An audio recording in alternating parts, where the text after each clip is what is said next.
Hey guys, आज इस video में हम एक बहुत ही इंपॉर्टेंट टॉपिक डिस्कस करने वाले हैं जो है फंक्शंस इन सी प्रोग्रामिंग। तो फंक्शंस क्या होते हैं, हम फंक्शंस क्यों यूज करते हैं, क्या फंक्शंस को यूज करना भी चाहिए कि नहीं, अगर फंक्शंस को यूज करना चाहिए तो किस तरह से करना चाहिए, ये चीजें आज के वीडियो में हम देखने वाले हैं। तो आइए पहले देखते हैं कि ये फंक्शंस होते क्या हैं। तो जब बात आती है एक सी प्रोग्राम को एग्जीक्यूट करने की, तो एक सी प्रोग्राम को कोई काम करने के लिए, जिस काम को करने के लिए उसे लिखा गया है, उस काम को करने के लिए बहुत सारे छोटे मोटे टास्क करने पड़ते हैं। एक सी प्रोग्राम ये सारे टास्क को अकेले अंजाम नहीं दे सकता। किसी भी काम को करने के लिए एक सी प्रोग्राम को छोटी छोटी एंटिटीज की जरूरत पड़ती है, जो कि कोई छोटा पर्टिकुलर टास्क जो है उस प्रोग्राम से रिलेटेड उसको करें, और इन्हीं छोटी छोटी एंटिटीज को हम फंक्शंस कहते हैं। तो अगर ये बॉक्स मेरा सी प्रोग्राम है जो ये टास्क टास्क ए अकम्प्लिश करता है, तो इसी के अंदर मैं बहुत सारी छोटी छोटी एंटिटीज जो कि फंक्शंस हैं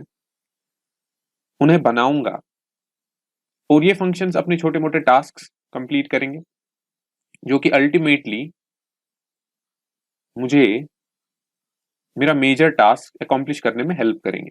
ठीक, लेकिन ये छोटी छोटी एंटिटीज जो हमारे मेन प्रोग्राम के अंदर होती है वो एग्जैक्टली क्या होती है? So functions basically self contained code blocks होते हैं जिनके अंदर हम कुछ स्टेटमेंट्स लिखते हैं।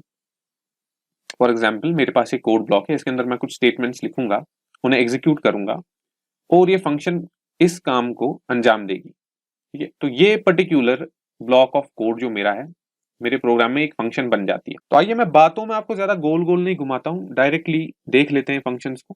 फॉर एग्जाम्पल, मैं अगर कोई प्रोग्राम बनाऊं, जैसा कि हम ये इंट मेन, ये फंक्शन हम हमेशा बनाते हैं, तो ये भी अपने आप में एक फंक्शन ही है। हर किसी सी प्रोग्राम को हम इसी फंक्शन से रन करते हैं, और इससे इस फंक्शन में हम ड्राइवर कोड को कंटेन भी करते हैं। तो मैं इस फंक्शन की बात नहीं करूंगा। ऑब्वियसली अगर हमें कोई भी सी प्रोग्राम बनाना है तो इस फंक्शन को तो हमें लिखना ही लिखना है। तो इस फंक्शन के अंदर हम किसी और फंक्शन को कॉल करेंगे। तो वो करने से पहले कुछ चीजें देख लेते हैं। किसी भी फंक्शन के साथ काम करने के लिए हमें तीन कंपोनेंट्स का ध्यान रखना पड़ता है। सबसे पहले फंक्शन डिक्लेरेशन, उसके बाद फंक्शन डेफिनेशन, और उसके बाद फंक्शन कॉल। तो जहां तक बात है फंक्शन डिक्लेरेशन की, फंक्शन डिक्लेरेशन एक ऐसा स्टेप है जिसमें हम अपने कंपाइलर को बताते हैं कि भाई हमारे पास एक फंक्शन है, उसका डेटा टाइप ये है और उसका नाम ये है, इसको मैं यूज करने वाला हूं। तो पहले ही हम कंपाइलर को बता देते हैं, अपने फंक्शन को डिक्लेयर कर देते हैं। और जहां तक बात है फंक्शन डेफिनेशन की, तो ये हमारा वो कोड ब्लॉक होता है जिसमें हम अपने फंक्शन के स्टेटमेंट्स लिखते हैं। कौन से स्टेटमेंट्स? जो हमारे फंक्शन को वो छोटा सा टास्क एग्जीक्यूट करने के लिए चाहिए होते हैं। ठीक है, तो उसे हम फंक्शन डेफिनेशन में लिखते हैं।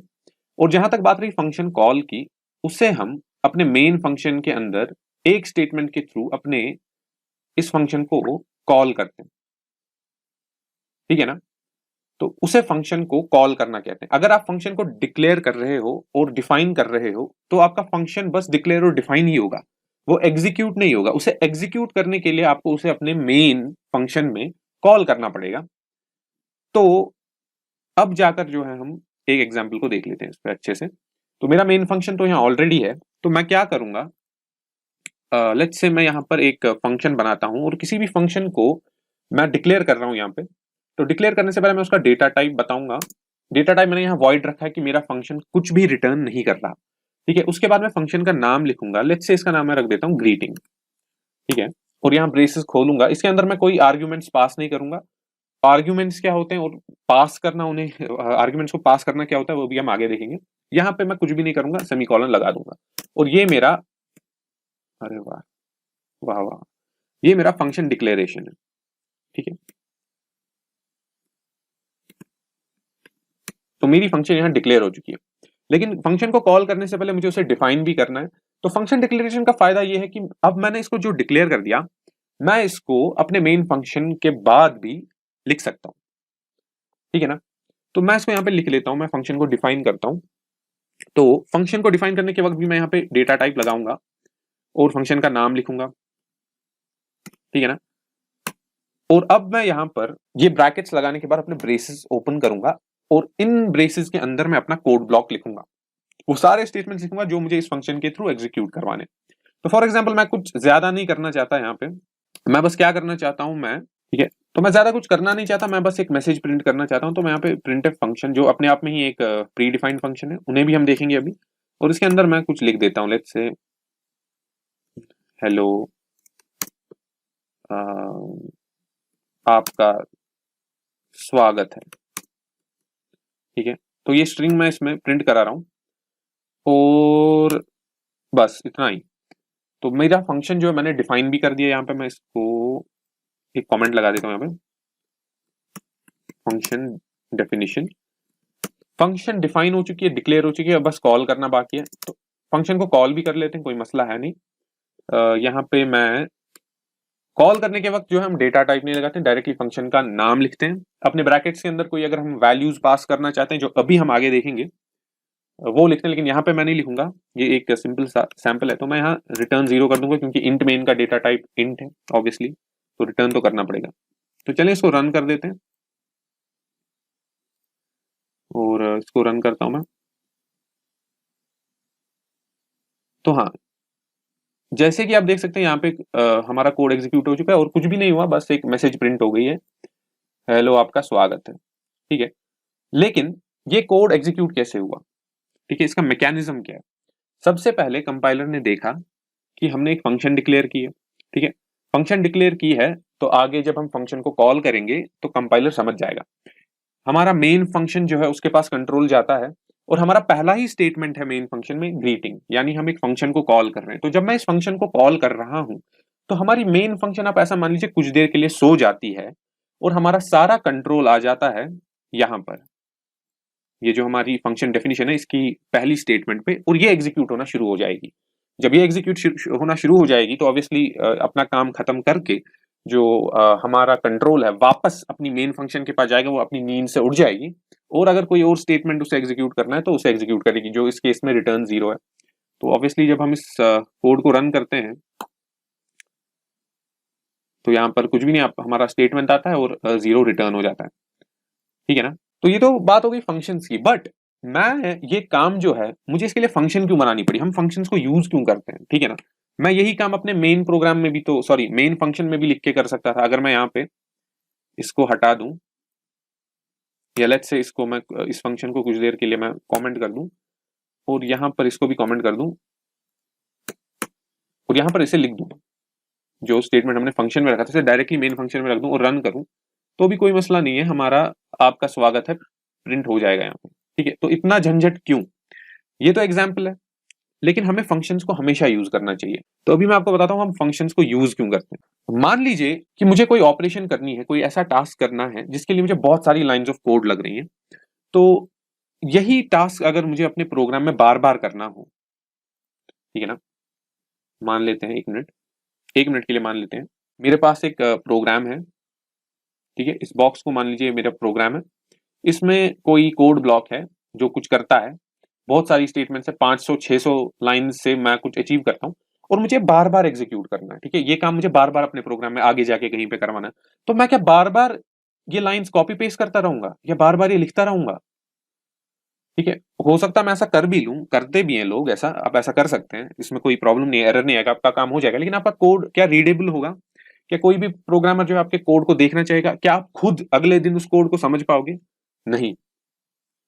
ठीक है, तो ऐसे केस में हम ये काम, क्योंकि मैं बार बार कर रहा हूं, इसको एक छोटी सी एंटिटी जो कि हमारी फंक्शन है उसमें बस एक बार लिख देंगे। ठीक है, और जितनी भी बार मुझे यहां अपने मेन प्रोग्राम में इसको एग्जीक्यूट करना है, मैं सारा का सारा कोड बार बार लिखने के बजाय जो है फंक्शन को कॉल करूंगा। ठीक है, एक बार कॉल करूंगा, दूसरी बार कॉल करूंगा एक ही स्टेटमेंट में, ठीक है, 1000 बार कॉल करूंगा, जितनी मर्जी उतनी बार कॉल करूंगा, लेकिन मुझे अपना ये कोड ब्लॉक जो है लिखना है एक ही बार। तो ये फायदा तो फंक्शंस यूज करने से आ ही जाता है। और दूसरा फायदा जो आता है, हमारा कोड जो है एक ऑर्गेनाइज मैनर में, एक स्ट्रक्चर्ड मैनर में बनता है और उसको आप आराम से रीड कर सकते हो, उसको आप समझ सकते हो, समझा सकते हो और कल को उस पर काम कर सकते हो। तो फंक्शंस को हमें हमेशा यूज करना चाहिए। जब आप बड़े बड़े प्रोग्राम सुनाएंगे तो आप उसमें हमेशा फंक्शंस यूज करेंगे। तो मैं जल्दी से फंक्शन से रिलेटेड कुछ पॉइंट्स यहाँ पर रिकॉल करता हूं, उसके बाद हम आगे बढ़ते हैं। तो पॉइंट नंबर 1, एक सी प्रोग्राम जो है काफी सारी फंक्शंस का बनता है। पॉइंट नंबर 2, किसी भी सी प्रोग्राम में एग्जीक्यूट होने के लिए, किसी भी सी प्रोग्राम को एग्जीक्यूट करने के लिए हमें मेन फंक्शन तो चाहिए ही चाहिए। ठीक है ना। तो अगर किसी सी प्रोग्राम में बस एक ही फंक्शन है तो वो फंक्शन हमेशा मेन ही होगा, ये हमारे प्रोग्राम का ड्राइवर कोड कंटेन करती है। और अगर किसी सी प्रोग्राम में एक से ज्यादा फंक्शन है तो उनमें से कम एक फंक्शन तो मेन ही होगा, ठीक है ना। और बाकी जितने भी फंक्शंस हैं वो इसके अंदर कॉल होंगे, ठीक है। और ऐसा जरूरी नहीं है कि आप इसी के अंदर करें, आप किसी और फंक्शन के अंदर भी दूसरे फंक्शंस कॉल कर सकते हैं। हर फंक्शन एग्जीक्यूट होने के बाद हमारा कंट्रोल वापस मेन फंक्शन पे आता है। और जहां तक बात है फंक्शंस को कॉल करने की, तो आप एक फंक्शन के अंदर दूसरे फंक्शन को कॉल कर सकते हो, उसमें कोई इश्यू नहीं। इनफैक्ट आप मेन फंक्शन को भी किसी और फंक्शन में कॉल कर सकते हो, ठीक है। और आप जितने चाहे उतने फंक्शंस बना सकते हो अपने प्रोग्राम में। और एक चीज, ठीक है, ऑर्डर ऑफ डिफाइनिंग, ठीक है। आप अपना प्रोग्राम बनाओगे इंट मेन, उसके बाद आप अपनी ये फंक्शंस जो है किसी भी ऑर्डर में डिफाइन कर सकते हो, ठीक है ना। फॉर एग्जाम्पल मैंने मेन फंक्शन बनाई, इसके बाहर मैं अपने 4 फंक्शंस बना रहा हूँ, let's say A function, B function, C function, D function, इसी ऑर्डर में इनको डिफाइन कर रहा हूँ मेन फंक्शन के बाहर। लेकिन जब कॉल करने की बात आती है तो मैं किसी भी ऑर्डर में इनको कॉल कर सकता हूँ, सी डी बी ए, कोई भी ऐसी मजबूरी नहीं है कि मैंने इस ऑर्डर में इनको डिफाइन किया है तो अब कॉल भी वैसे ही करना है। इवन दो ये कंसिडर किया जाता है कि अगर आप उसी ऑर्डर में फंक्शंस को कॉल कर रहे हो जिसमें आप उनको डिफाइन कर रहे हो तो आपका कोड जो है रीडेबल बनता है। तो आप ये प्रैक्टिस अगर फॉलो करना चाहते हो तो कर सकते हो, लेकिन एज सच कोई मजबूरी नहीं है। दो इंपॉर्टेंट पॉइंट्स और देख लेते हैं। एक फंक्शन जो है उसे आप किसी दूसरे फंक्शन के अंदर डिफाइन नहीं कर सकते, ठीक है। कॉल कर सकते हो लेकिन डिफाइन नहीं कर सकते हो। अगर ये आपका ड्राइवर कोड है, int main let's say, driver code main, तो इसके अंदर मैं फंक्शंस को कॉल तो कर सकता हूं, ठीक है, कॉल कर सकता हूं अपने फंक्शंस को, लेकिन डिफाइन मुझे इनको बाहर ही करना है। जितने भी फंक्शंस बना लूं मैं, ऐसा नहीं है कि मैं कोई फंक्शन बनाऊंगा लेट्स से वो ग्रीटिंग वाला, तो ग्रीटिंग के अंदर कोई और फंक्शन जो है वो डिफाइन करने लग जाऊंगा। नहीं, इसके अंदर कॉल कर सकता हूं लेकिन डिफाइन नहीं कर सकता। इसको भी एक एग्जांपल के थ्रू देख लेते हैं, ठीक है। तो यहां मैं पहले इसको हटा देता हूं। तो फॉर एग्जांपल यहाँ पर मेरा ग्रीटिंग फंक्शन जो है वो मैंने डिक्लेयर किया था। एक और फंक्शन जो है यहाँ पर डिक्लेयर करता हूँ, void लेट्स से कैंसिल, ठीक है। ऐसे ही मैं कुछ भी नाम लिख रहा हूँ, इस पर कोई ऐसा है नहीं। तो एक फंक्शन को मैं void greeting को बाहर डिफाइन कर रहा हूँ, ठीक है। और ये फंक्शन क्या करती है, ये कुछ नहीं करती है, एक ग्रीटिंग मैसेज प्रिंट करती है, ठीक है, लेट्स से सलाम, ठीक। और इसी फंक्शन के अंदर अब अगर मैं अपनी कैंसिल फंक्शन को डिफाइन करने बैठ जाऊं, ठीक है, इसके अंदर मैं इसको डिफाइन करने बैठ गया। और ये फंक्शन भी चलो मैं सिंपलिसिटी के लिए कुछ नहीं करता हूं, बस प्रिंट कर देता हूं कैंसिल, ठीक है। तो ये मैं नहीं कर सकता, दिस इज रॉन्ग प्रैक्टिस। दोनों फंक्शंस को मैंने यहाँ डिक्लेयर किया है, डिफाइन कर रहा हूं मेन के बाहर, कॉल भी मेन के अंदर ही करूंगा, लेकिन मैंने एक फंक्शन के अंदर दूसरे को डिफाइन कर दिया। तो लेट्स से मैं यहाँ पर दोनों फंक्शंस को कॉल करूंगा। पहले मैं ग्रीटिंग को कॉल करूंगा,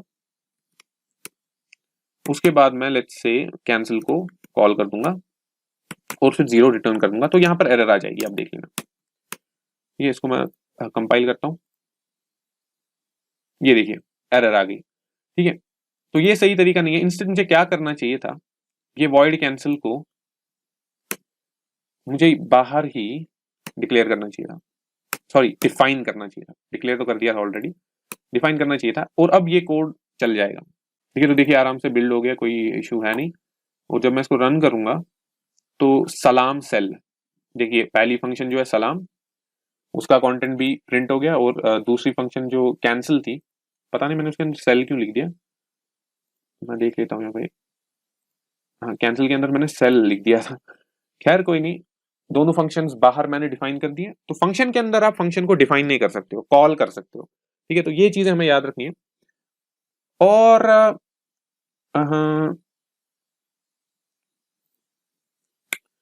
फंक्शन के दो इंपॉर्टेंट टाइप्स देख लेते हैं, ठीक है।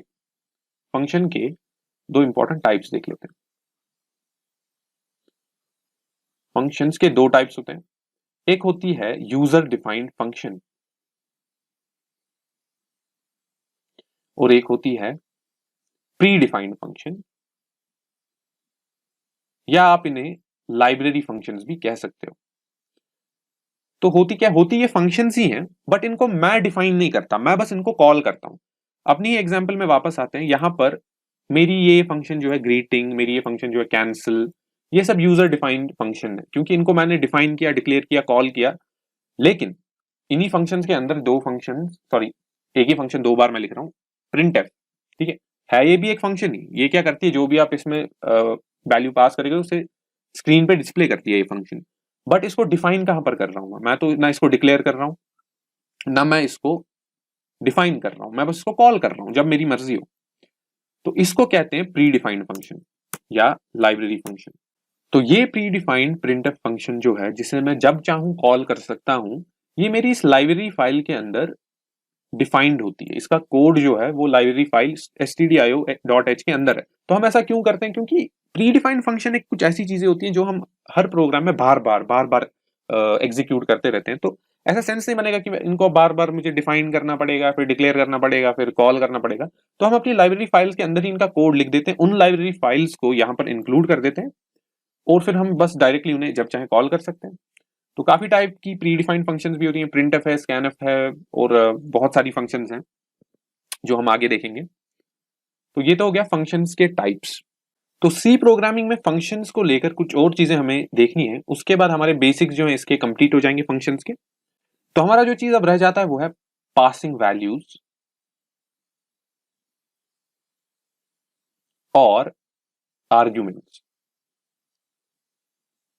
ये और आर्ग्यूमेंट्स फंक्शन में दो तरीके के होते हैं, फॉर्मल और एक्चुअल। ठीक है, तो ये आर्ग्यूमेंट्स, फॉर्मल, एक्चुअल में क्या बात कर रहा हूं, उसे हम पहले पासिंग वैल्यूज समझेंगे, उसके बाद देखेंगे ये सब क्या होता है।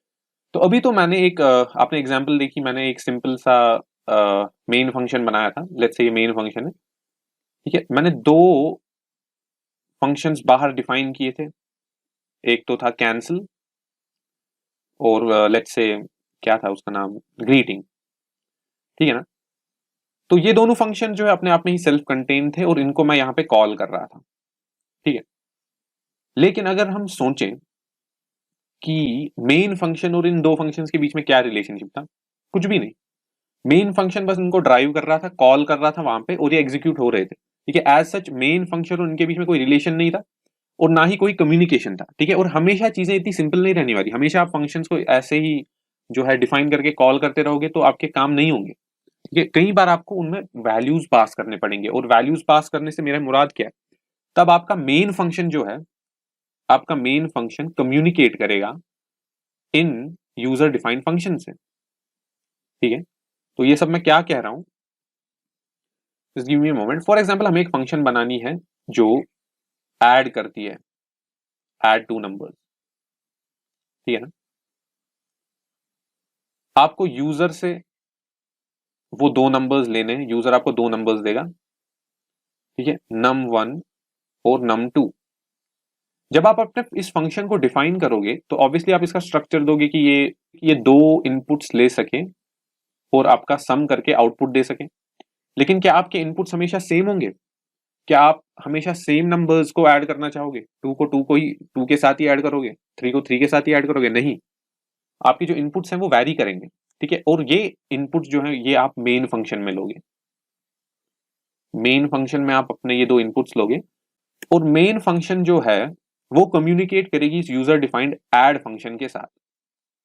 ठीक है, और यही वैल्यूज आप इसको पास करोगे कि भाई, मेन फंक्शन कहेगी भाई कॉल कर रही हूं तुझे, ये दो नंबर्स हैं इनको ऐड करके दे दे। ठीक है, और हर बार ये नंबर्स डिफरेंट होंगे, तो तब आपको ये दो वैल्यूज पास करने पड़ेंगे अपने ऐड फंक्शन।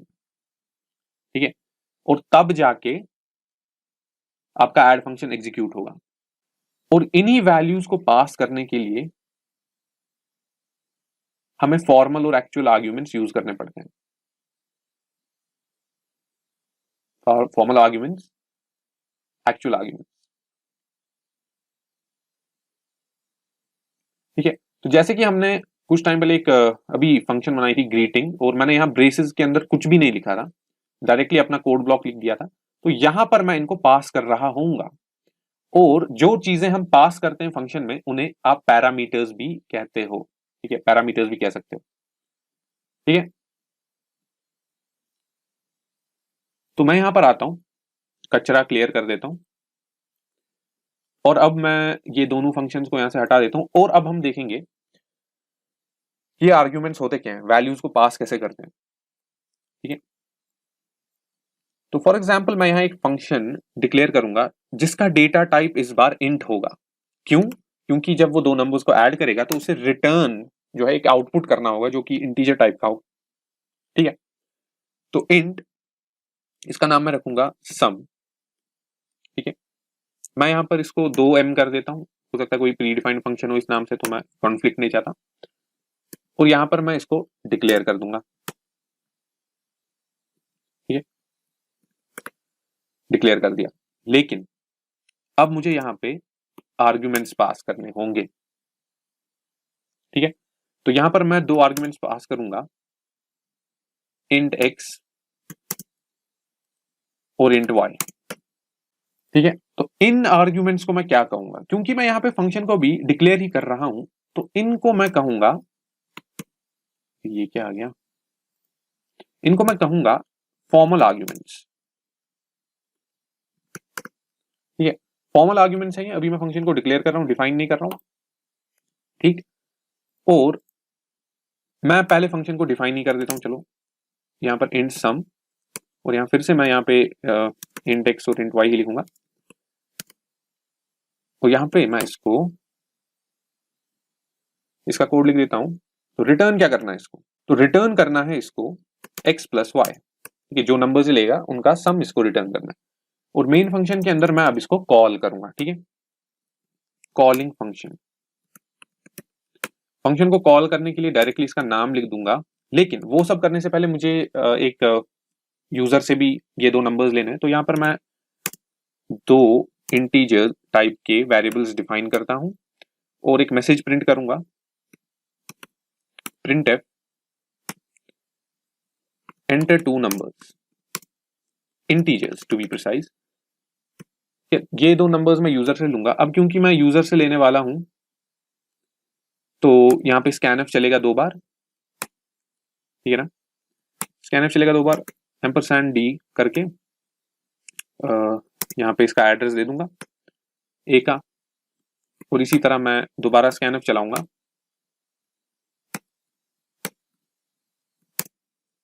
और जो वैल्यू मैं यूजर से लूंगा उससे मैं स्टोर कर दूंगा यहां पर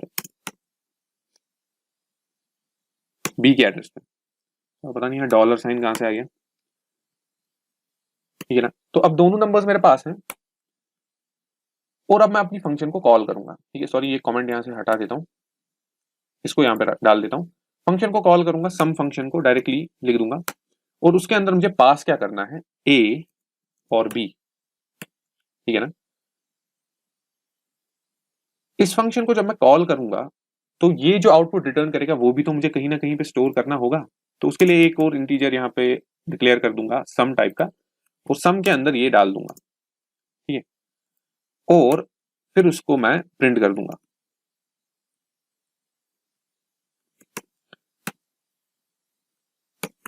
परसेंटेज डी सम, 0 को रिटर्न कर दूंगा। तो यहां पर हो क्या रहा है, एक चीज पे आप गौर कीजिएगा कि फंक्शन को जब मैं डिक्लेयर कर रहा था तो मैंने उसमें डेटा टाइप लिखा और मैंने वेरिएबल्स का नाम लिखा ऐसे ही, एक्स और वाई। तो ये फॉर्मल आर्ग्यूमेंट से तो मुझे यहाँ डेटा टाइप भी देना पड़ा कि जब मैं वैल्यू पास कर रहा होऊंगा उनका डेटा टाइप क्या होना चाहिए। ठीक है, सी में बताना पड़ता। तो ये है हमारे फॉर्मल आर्ग्यूमेंट्स, लेकिन जब मैं फंक्शन को कॉल कर रहा हूं तो मैं एक्स और वाई नहीं पास कर रहा हूं, मैं यहाँ पर ए और बी पास कर रहा हूं। ठीक है, और इनको कहते हैं एक्चुअल आर्ग्यूमेंट्स।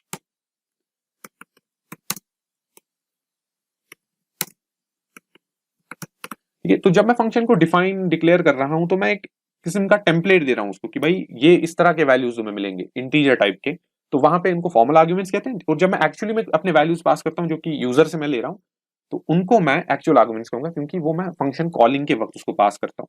ठीक है, तो होपफुली कोई एरर्स नहीं आएंगे। इसको मैं बिल्ड कर देता हूं।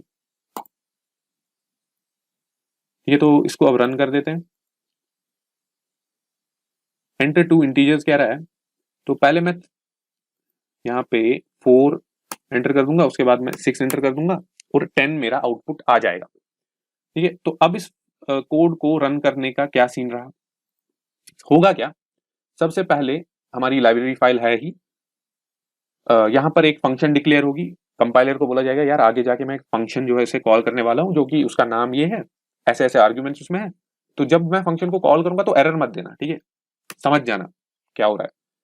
तो कंपाइलर क्या करेगा, मेन फंक्शन में जाएगा, कंट्रोल मेन फंक्शन के पास जाएगा, हमारे वेरिएबल वगैरह यूजर से हम डेटा लेंगे और फिर हम यहाँ पे आ जाएंगे, ठीक है, क्योंकि फंक्शन ऑलरेडी डिक्लेयर हो चुकी थी, तो कॉल हो रही है फंक्शन, इस बार कंपाइलर मेन फंक्शन को सुला देगा and it will look for this function, इसकी डेफिनेशन कहां पर है, ठीक है, कंपाइलर नीचे जाएगा, कंट्रोल यहां पे जाएगा, डायरेक्टली यहां पे इस फंक्शन के पास आएगा और इसके अंदर जो स्टेटमेंट्स है वो एग्जीक्यूट होना शुरू हो जाएंगे। एक्स और वाई के बदले ए और बी ऑटोमेटिकली आ जाएगा क्योंकि आपने एज एक्चुअल आर्ग्यूमेंट्स वैल्यूज को पास कर दिया था, ठीक है, ए और बी को पास कर दिया था जो आपने यूजर से लिए थे, इनको पास करने के बाद इनका सम आप रिटर्न कर दोगे, ठीक है। कंट्रोल वापस मेन फंक्शन के पास जाएगा और यहां पर सम वेरिएबल के अंदर जो हमने यहां डिफाइन किया था, सॉरी डिक्लेयर किया था लाइन 5 पर, उसके अंदर जो है ए और बी का सम आ जाएगा और उसके बाद आप उसको प्रिंट कर दोगे, ठीक है। एक बार फिर इसको रन करते हैं तो फिर से क्या एंटर टू इंटीजर्स, तो इस बार 10 और 6 कर देते हैं तो 16 दिखा रहा है। तो इस तरीके से अब मेरा कोड एफिशिएंट बन गया। अगर मैं बहुत बड़ा प्रोग्राम लिख रहा होता जहां मुझे बार बार दो नंबर्स का इंटीजर्स का सम करना था तो मेरे लिए काफी दिक्कत हो जाती कि मैं बार बार ये सब लिखूं, ठीक है, डिक्लेयर करूं फिर उसके बाद अलग अलग वेरिएबल्स बनाऊं और फिर से प्रिंट करूं, रिटर्न करूं, ऐड करूं। तो अब मैंने एक ही फंक्शन बना दी and all I have to do is call the sum function, sum को कॉल करना है, उसके अंदर अपने आर्ग्यूमेंट्स पास करने हैं। अगर मुझे 10,000 बार भी दो नंबर्स का सम करना है तो मैं कर लूंगा आराम से without any difficulty.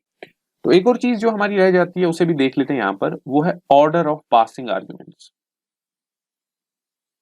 Order of passing values, ठीक है ना।